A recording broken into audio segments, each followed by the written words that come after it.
Hey everyone, Carolina Rail Fan Productions here, and welcome to the second installment of the Engines of Disney series. On this next installment, we'll be taking a look at the Disneyland Railroad's number 2 locomotive, the EP Ripley. So sit back, relax, and enjoy the show. The EP Ripley is the number 2 locomotive on the Disneyland Railroad. It was also based on a real-life locomotive that later became Walt Disney's favorite locomotive. In order to know how the EP Ripley became famous and became Walt's favorite, we have to go back to year 1954, when during the construction of Disneyland, Walt was looking for a second locomotive to run on his Disneyland Railroad, when he got advice from rail historian Gerald M. Best to build an engine identical to the number one locomotive, the CK Holiday, which we discussed in a previous episode, and I will leave a video in the description box down below or a card above the screen of the video.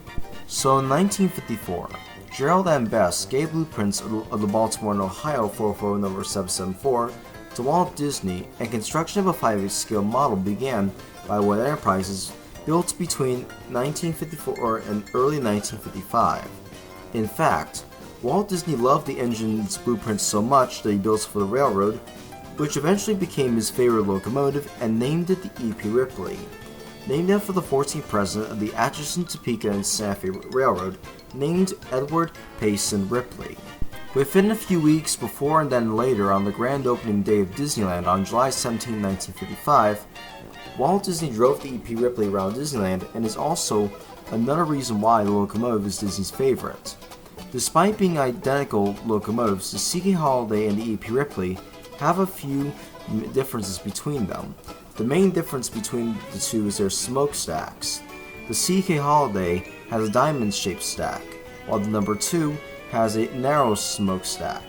Plus, they have different paint schemes, different names, numbers, whistles, bells, and while the number 1 was designed to look more like a wood-burning locomotive, the number 2, on the other hand, was built to look like a coal-burning locomotive.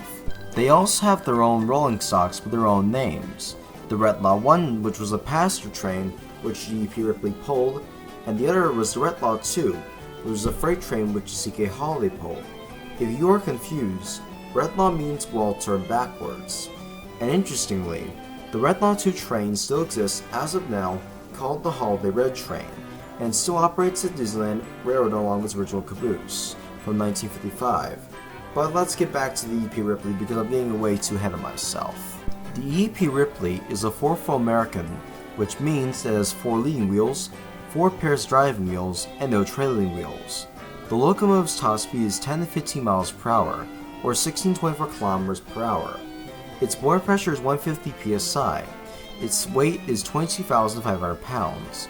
Its cylinder size is 10 inches to 16 inches. Its bore diameter is 32 inches. Its drive diameter is 36 inches. Its fuel capacity is 250 gallons of oil and 365 gallons of water. The engine is 10 inches tall and 34 inches in length. The locomotive also came equipped with a Luckenheimer 3-inch 3-chime whistle. Here are a few samples. From coast to east to west, drop from months to now.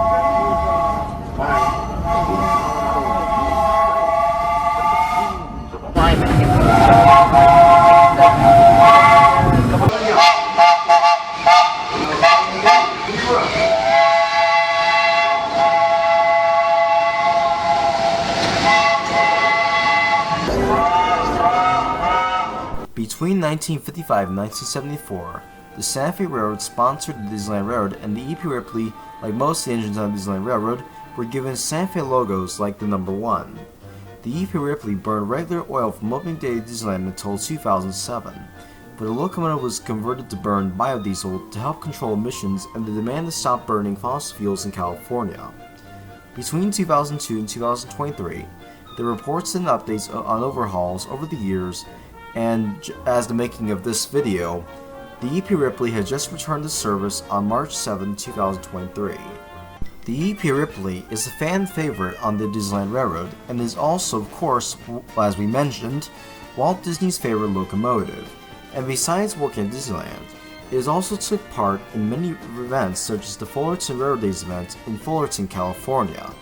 As for the Retlaw 1 passenger train that the EP Ripley once pulled, They continue in service, being used on rare occasions whenever Disney needs them, in case of seasonal operation, if the park is busy, or if one of the passenger cars need maintenance or rebuild, until the late 1970s, when Disney sold them due to a few problems with guests complaining of getting hard in and out of the passenger cars. 4 coaches of the original 6-car train were sold to a private ranch owner somewhere in California. While 2 of them have shown wear and tear over the years, the other 2 are in good condition. The Combine car was donated to the LA Life Steamers Railroad Museum, where it still exists today. As for the observation car, it also still exists too.